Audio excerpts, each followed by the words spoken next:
Hi வணக்கம். ராமேஸ்வரத்துல ராமநாத சுவாமி, திருச்செந்தூர் முருகன் கோயில், இந்த ரெண்டு சுவாமி ஒரே இடத்துல இருக்கிற அந்த கோயிலுக்கு தான் நம்ம இப்ப வந்திருக்கோம். இந்த கோயில் எங்க இருக்கு பாத்தீங்கன்னா, தேவிப்பட்டினம் ரோட்ல பெருவயல்னு ஒரு சின்ன கிராமத்துல அந்த கோயில் இருக்கு. அந்த கோயிலோட வரலாறு என்ன, இந்த கோயில் எப்படி இங்க வந்துச்சு, இது யாருனால கட்டப்பட்டுச்சு அப்படிங்கிற வரலாறு நம்ம போய் கேட்டு தெரிஞ்சுக்கிறோம். அதுக்கு முன்னாடி ராம்நாத் டாக்கி சேனல் சப்ஸ்கிரைப் பண்ணிக்கோங்க, மறக்காம பெல் ஐகானை கிளிக் பண்ணிக்கோங்க. அப்பதான் இந்த மாதிரி வீடியோ எல்லாம் உங்களுக்கு வரும்.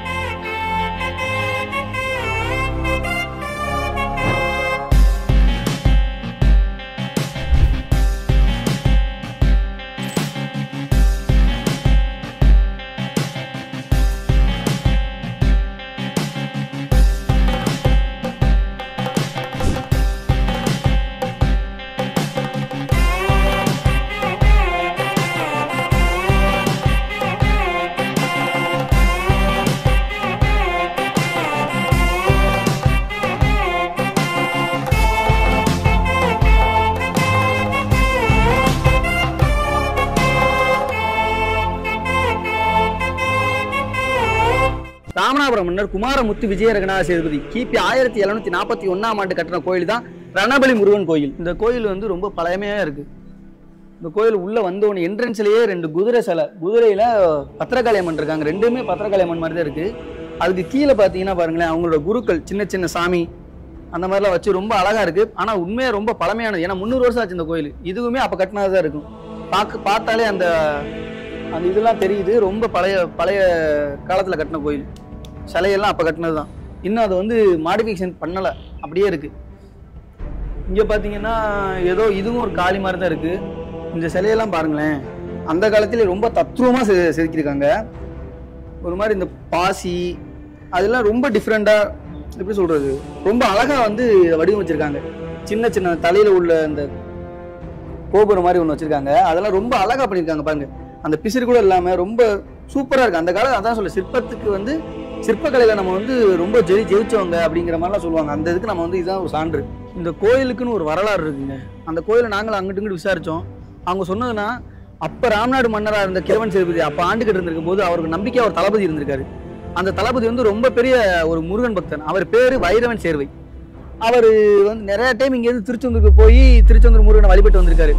இப்படியே நாட்கள் போய்கிட்டே இருக்கும்போது ஒரு நாள் அவர் கனவுல வந்து முருகனே கடவுள் வந்திருக்காரு. கனவுல வந்து, நீ ஏன் திருச்செந்தூருக்கு அடிக்கடிக்கு போற, நான் தான் உன் ஊர்லயே இருக்கேனே அப்படின்னு சொல்லியிருக்காரு. அவருக்கு ஒன்றும் புரியல. இதெல்லாம் கடவுள் நடந்துகிட்டு இருக்கு. இந்த மாதிரி தேவிப்பட்டினம் கடலுக்குள்ள நான் இருக்கேன், அதுக்கான அடையாளத்தை நானே சொல்றேன். மேல கருடன் பறந்துகிட்டு இருப்பாரு. நான் இருக்கிற இடத்துல எலுமிச்சம்பழம் மாலையும் அந்த இடத்துல இருக்கும். அந்த இடத்துல நீ போய் தேடிப்பாரு, நாங்க இருப்பேன் அப்படின்னு கனவுல சொல்லிட்டு போயிட்டாரு. இது இவருக்கு மட்டும் தான் அந்த மாதிரி கனவு வந்திருக்கான்னு கேட்டா, உத்தரவாதங்கள் ஒரு குருக்கும் அப்படி அந்த மாதிரி அதே கனவு வந்திருக்கு. அப்ப இவங்க ரெண்டு பேரும் யோசிக்கிறாங்க, அப்போ அது உண்மையாவே இப்படி இருக்குமா அப்படின்ட்டு அவங்க அந்த இடத்த பார்க்க போறாங்க. அந்த இடத்துல பார்த்தா உண்மையாவே மேல கருடன் மறந்துகிட்டு இருக்காரு. அந்த இடத்துல ஒரு எலுமிச்சம்பழமும் மாலையும் கிடக்கு. கப்பல்ல போய் பாக்குறாங்க, அந்த இடத்துல இருக்கு. அப்ப அவளுக்கு ஒரு ஆச்சரியம், அப்ப உண்மையாவே இங்க முருகன் இருப்பாரோ அப்ப அப்படின்னு சொல்லி அந்த தளபதி வந்து நிறைய ஆட்களை கூட்டு போய் உள்ள தேடுறாங்க. ரொம்ப நேரம் தேடிட்டு இருக்காங்க, கிடைக்கவே இல்லை முருகர். ஏன்னா முருகர் ரொம்ப ஆழம், கடலுங்கிறது சாதாரண கிடையாது. எல்லாம் ரொம்ப அடிக்கடிமா வாங்கிட்டு வந்து மீன் கடி அப்படின்னு மேல வர்றாங்க, இல்ல கிடைக்கல அப்படின்னு இருக்காரு. அப்புறம் வைரவன் சேர என்ன பண்றாரு, நானே தேடுறேன், நானே இறங்கி, ஏன்னா என் கனவுலாம் வந்தாரு, அப்ப நான் போய் தேடுறேன்னு சொல்லிட்டு அவரே உள்ள போயிட்டாரு. உள்ள போய் அவரும் தேடி பார்க்கற, ரொம்ப நேரம் தேடி கடைசியா கிடைச்சிட்டாரு. 12 அடி உயரத்துல ஒரு வேலோட அந்த முருகன் வந்து காட்சி அளிக்கிறாரு. இந்த விஷயத்த வந்து அப்ப இருக்கிற மன்னர்கிட்ட போய் சொன்ன உடனே அவர் உடனே என்ன சொல்றாரு, அந்த அரண்மனைக்கு வச்சிருந்த வேலைக்காக வச்சிருந்த பொருட்கள் எல்லாம் கொடுத்து உடனே இந்த இடத்துல மாதிரி கட்டுங்க, ஒரு ஆலயத்தை எழுப்புங்க அப்படின்னு சொல்லி, எப்ப 300 வருஷத்துக்கு முன்னாடியே அந்த பொருள் எல்லாம் கொடுத்து உடனே இந்த கோயிலை வந்து சீக்கிரம் இது பண்ணுங்கன்னு சொல்லி உடனே இந்த கோயிலை கட்டி அதுக்கப்புறம் உடனே கும்பாபிஷேகம் நடத்திருக்காங்க. சோ இந்த கோயிலுக்கு வந்து அதுக்கப்புறம் தான் இந்த கோயில் எதுக்கு அந்த கோயிலுக்கு ரணபலி அப்படிங்கிற நேம் வச்சாங்கன்னா, நிறைய பேர் கடலுக்குள்ள பூச்சி தேடினாங்கல்ல. அப்ப தேடும் போது எல்லாத்துக்குமே அந்த ரண கொடூரம் அப்படிங்கிற ஒரு மீனிங்குக்காக மட்டும்தான் இந்த கோயிலுக்கு வந்து ரணபலி முருகன் கோயில். ஏன்னா அவ்வளவு கஷ்டப்பட்டு அந்த கோயிலுக்கு கண்டுபிடிச்சு எடுத்ததுனால ரணபலி முருகன் கோயில் அப்படின்னு பேர் வச்சுட்டாங்க. இந்த கோயில் வைரவன் சேர்வை அப்படிங்கிறக்காண்டி கட்டப்பட்டது. இவர் வந்து முருகன் கோயிலுக்கு மட்டும் பக்தனா இல்ல, ராமேஸ்வரம் ராமநாத சுவாமி அவருக்கும் ரொம்ப பக்தியா இருந்திருக்காரு. அது மட்டும் இல்லாம பர்வதவர்த்தினி அம்மன் அவருக்கும் ரொம்ப பக்தியா இருந்திருக்காரு. அதனால இந்த 3 பேத்தையுமே இந்த கோயில ஒரு கோயில் வச்சிருக்காங்க. நம்ம இங்க இருந்து திருச்செந்தூர் போறோம், இங்க இருந்து ராமேஸ்வரம் போறோம், 2 கோயில் எவ்வளவு தூரம் யோசிச்சு பாருங்க. அந்த 2 கோயிலையும் இவருக்காக இந்த ஒரே இடத்துல இந்த 3 சாமி வச்சிருக்காங்க. இது யாருக்காகனா, ஒரே ஆளு வைரவன் சேர்வைங்கிற ஒரே ஒரு ஆளுக்காக 3 சாமியும் ஒரே இடத்துல இந்த ஒரு இடத்துல மட்டும் வச்சிருக்காங்க. இந்த கோயில்ல வேற என்னென்ன சுத்தி இருக்கு அப்படிங்கறத வாங்க நம்ம போய் பார்ப்போம். இதெல்லாம் வந்து முன்னாடி என்ன சொல்கிறது சாப்பிட்ற இடம்னு சொல்லுவாங்கள்ல, அந்த மாதிரி பயன்படுத்தியிருக்கலாம். ஏன்னா இது வந்து பார்க்கவே அப்படி தான் இருக்குது. ஒரு சாப்பிட்றதுக்கு எப்படி போடணுமோ அந்த மாதிரி ஒரு கட்டடமாக இருக்குது. ரொம்ப பழமை வாய்ந்ததாக இருக்குது. அது இப்போ வந்து தேவையில்லாத பொருட்கள்லாம் போட்டு வச்சுருக்காங்க. அப்போ இது அதுக்கு தான் பயன்படுத்தியிருக்கணும். ஏன்னா அப்படி தான் அது அமைப்பு இருக்குது. அப்படியே போனோம்னா நாகநாத சுவாமி இருக்காரு. ஒரு நாகர் தான், இது பேர் தெரியல நமக்கு. இங்கே ஒரு வேப்ப மரம், இது என்ன மரம்னு தெரியல. வேப்ப மரம் மாதிரி இருக்கு, ஆனா இலைகள்லாம் வேற மாதிரி இருக்கு.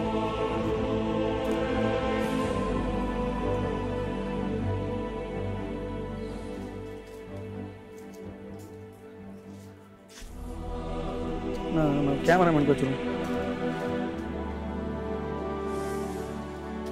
இது என்ன சுவாமின்னு தெரியல. இது வந்து நாகர் சுவாமி தான், நாகநாதர் தான். இது என்ன மரம்னு தெரியல. மருதாணி மரம் மாதிரி இருக்கு, வேப்ப மரம் மாதிரி இருக்கு. உண்மையா என்ன மரம்னு கண்டுபிடிக்க முடியல. அப்படி வேற என்ன இருக்கு? இந்த கோயிலோட இன்னும் ஒரு சிறப்பு ஒண்ணு இருக்கு. இந்த ஒரு கோயில்ல தான் வேலுல முருகன் இருக்காரு அப்படின்னு சொல்றாங்க. அப்படிதான் இருக்கு. ஏன்னா வேலுல முருகன் இருக்கிறது வந்து எல்லா கோயிலையும் அப்படி கிடையாது. இந்த ஒரு கோயில்ல மட்டும்தான் வேலுல முருகன் இருக்கு. ராம்நாட்டில் இது ஒரு பகுதி தான் நம்ம பார்த்துக்கிட்டு இருக்கோம். ராம்நாட்டில் வந்து வரலாற்று மிக்க இடங்கள் நிறைய இருக்கு. இது மட்டும் கிடையாது, இதை விட இன்னும் பழமையான கோயில், இன்னும் பழமையான இடங்கள், சுற்றுலா தலங்கள் அப்படின்னு நிறைய இருக்கு. நீங்க வேணா பாருங்க. இது மாதிரியான வீடியோலாம் கண்டிப்பா நம்ம ராம்நாட் டாக்கீஸ்ல வரும். மறக்காம சப்ஸ்கிரைப் பண்ணி வச்சுக்கோங்க. அப்போ உள்ள மன்னர்கள் கோயில் மேல அதீத வந்து பக்தி வச்சிருக்காங்க. இப்போ எல்லாம் பக்தி வச்சிருக்காங்க, அப்ப அதீத பக்தி வச்சிருக்காங்க நான் நினைச்சிருக்கேன். ஏன்னா கோயிலுக்கு தான் அவங்க நிறைய செலவழிச்சிருக்காங்க. மக்களை வேலை வாங்குறதா இருக்கட்டும், ஒரு ஒரு இடத்துல இது பண்ற எல்லாத்தையுமே அந்த கோயில்ல தான் வச்சிருக்காங்க. அவங்களோட மொத்த ஒரு வரலாறு பாருங்களேன். நீங்க ஒரு மன்னரோட வரலாறு எடுத்து பாத்தீங்கன்னா, அவர் பண்ணதுல 4/3 கோயில்ல தான் இருக்கும். அவர் கோட்டை வந்து சின்னதா தான் இருக்கும். ஆனா அவர் கட்டின கோயில் ரொம்ப பிரம்மாண்டமா இருக்கும். காலத்துக்கும் அழியாததா இருக்கும். அந்த மாதிரிதான் இருக்கு. எடுத்துக்காட்டு வந்து நம்ம தஞ்சை பெரிய கோயிலை சொல்றோம். அவரோட சமாதி வந்து ஒண்ணுமே இல்லை. நீங்க பாத்துருப்பீங்க, அந்த சமாதி எல்லாம் ஒண்ணுமே இருக்காது. ஆனா அவர் கட்டின கோயிலை பாருங்களேன், எத்தனை வருஷம் ஆச்சு, யாரு கட்டினா, எப்படி கட்டினா, எல்லாமே அதை அப்படி பாருங்க. அப்ப அவர் வரிசையில தான் எல்லாருமே, அந்த மன்னர்கள் எல்லாருமே ஒரு பக்தியில ரொம்ப மிஞ்சினவங்களா இருந்திருக்காங்க. அதுதான் இப்ப உள்ளவங்கள்ட்ட, இப்ப உள்ள ஒரு அரசியல்வாதியோ அவங்கள்ட்ட நம்ம இப்படி எதிர்பார்க்க முடியாது. ஏன்னா இப்போ எந்த கோயில் கட்டினாலும் இவ்வளவு ஸ்ட்ராங்கா இருக்குமாங்கிறது தெரியல. அவங்க கட்டியிருக்கிறத பாருங்க. அந்த காலத்துல இப்படிலாம் இருந்திருக்குன்னு சொல்ல வர. மன்னராட்சியில ரொம்ப பிரம்மாண்டமா இருக்கு கோயில் எல்லாமே. இந்த கோயிலோட வரலாறுலாம் நம்ம எடுத்து பார்க்கும்போது, ஏன்னா இதெல்லாம் நம்ம காண கிடைச்சிருக்கு. இன்னும் இது எத்தனை வருஷம் இருக்கு. ஏன்னா இது வந்து இப்போ புதுப்பிச்சுக்கிட்டு தான் இருக்காங்க. இப்போ வர புதுப்பிச்சுட்டு தான் இருக்காங்க. இது நமக்கு காண கிடைச்சிருக்கு. நம்ம வந்து ஒரு புண்ணியம் செஞ்சவங்க, ராம்நாட்டில் பிறந்திருக்கோம்.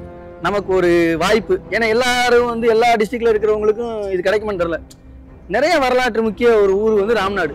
அதை நீங்க வந்து எப்பயுமே ஞாபகம் வச்சுக்கோங்க. நிறைய இடம் இருக்கு. இங்க ஒரு மாடி மாதிரி இருக்கு. மேல வேலை நடந்துகிட்டு இருக்கு போல. வாங்க மேல அங்கேயே படி இருந்துச்சு. இங்க வேலை நடந்துகிட்டு இருக்குன்னு நினைக்கிறேன். இப்ப நம்ம கோயிலோட மேல் தளத்துல நிக்கிறோம். இங்க இருந்து இதை பார்க்க ரொம்ப உண்மையாவே கண்கொள்ளா காட்சியா இருக்கு. இதை பாருங்க, அப்படியே சூப்பரா இருக்கு. வெயிலா தான் இருக்கு. அவங்க கட்டுனதெல்லாம் பாருங்க. இங்க இருந்து இந்த ஒரு கோபுரத்தை பாருங்களேன். கொடிமரம், மரம், அந்த அவர் கட்டின அந்த கோபுரம் உண்மையா பார்க்க ரொம்ப சந்தோஷமா இருக்கு எனக்கு. இது நீங்க பார்க்குற உங்களுக்கு சந்தோஷம் இருக்குன்னு நினைக்கிறேன். இந்த கோயில், இந்த மேலத்தளம்லாம் எப்போ கட்டினாங்கன்னு தெரியல. ரொம்ப கொஞ்சம் புதுமையா தான் இருக்கு. ஆனா சிலையெல்லாம் பாருங்க, உண்மையா ரொம்ப அற்புதமா இருக்கு. சிலையெல்லாம் பார்க்க இவ்வளோ தத்ரூபமா வரைஞ்சிருக்காங்க பாருங்க. சிலைய செதுக்கியிருக்காங்க, வரையில செதுக்கியிருக்காங்க. சூப்பரா இருக்கு. உண்மையா ரொம்ப அழகா இருக்கு. பிள்ளையார், முருகர், பார்வதி, இவர் யாரு, ஏசுமார் இருக்காரு. இங்க பாருங்க, அனுமார் பாரு பிடிச்சி தாங்கிட்டு இருக்காரு. அனுமார் மாதிரி வந்திருக்காரு. அவர் வந்து பொட்டு வச்சிருக்காரு. ஏசு கிடையாது, ஆனா ஏசு மாதிரி இருக்காரு. நான் இங்க இந்த இடத்துக்கு ஈஸியா வந்துட்டேன். ஏன்னா இது என் ஊரு, எனக்கு தெரிஞ்ச இடம், அதனால நான் வந்துட்டேன். நீங்க இந்த வீடியோவை கண்டிப்பா ஃபுல்லா பாருங்க. இந்த கோயிலோட சிறப்பு என்ன, இந்த கோயில என்னென்ன இருக்கு. மேலே ஆக்சுவலாக யாரும் போகக்கூடாதுன்னு நினைக்கிறேன்.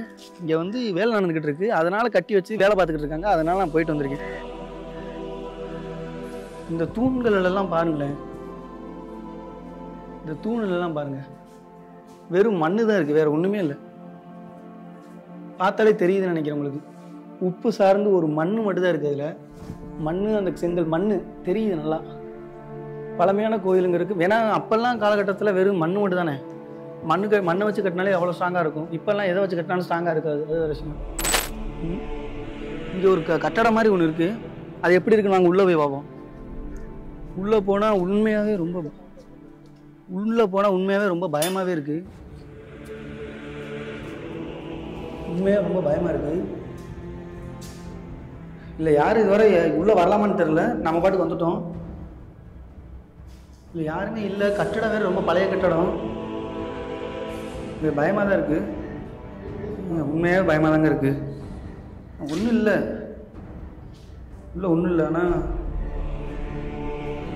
வரக்கூடாது. ஏதாவது வாஸ்தி இருக்க போகுது. அவங்க ஏதாவது சம்பிரதாயம் அது நிறைய சொல்லுவாங்க.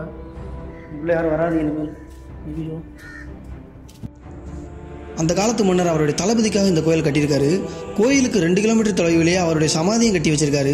இந்த மாதிரி விஷயத்தெல்லாம் கேட்கும்போது உண்மையாகவே ரொம்ப பெருமையாகவும் சந்தோஷமாகவும் இருக்குது.